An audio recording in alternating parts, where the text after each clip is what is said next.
getting into a little bit of mobility stuff, being able to access deep end ranges of motion are very important for strength athletes. Now, we can become hypermobile with too much stretching. That's probably not the case for you, and it's probably not the case for most people.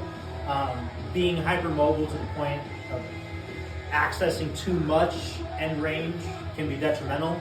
But I see a lot of coaches, trainers, talk about would they only care about accessing the mobility or the range of motion needed for their sport.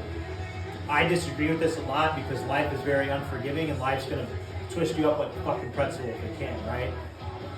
It'll, some of us fall downstairs and trip, slip on ice. Anything of those nature. Life is going to put us in very uncomfortable end ranges of motion.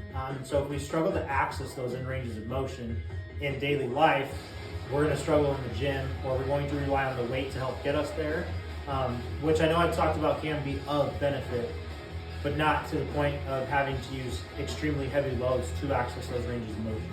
If you struggle to get down into a squat all the way and you need a bar on your back to be able to squat all the way down and hold that position, at some point in time, when you're on the bottom of the squat, something could go wrong. This just makes you more prone to injury, right?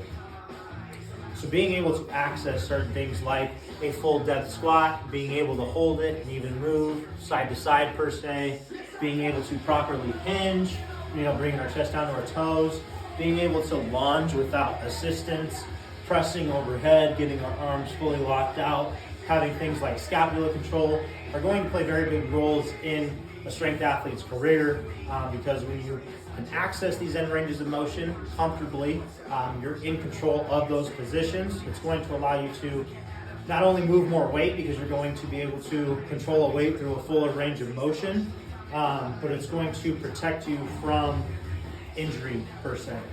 Now, it's not going to prevent the injury, but like I said, when your body is used to getting into a full depth squat and you can hold this position rather comfortably, it makes it much easier for your brain to allow your body to work synergistically to perform the squat correctly, regardless of the load on your back. Now, don't take that out of context because it can easily be misconstrued, but being able to access those ranges of motion, having comfortability, stability, and strength in those end ranges are only going to help ensure that we are a little bit more protected from injury.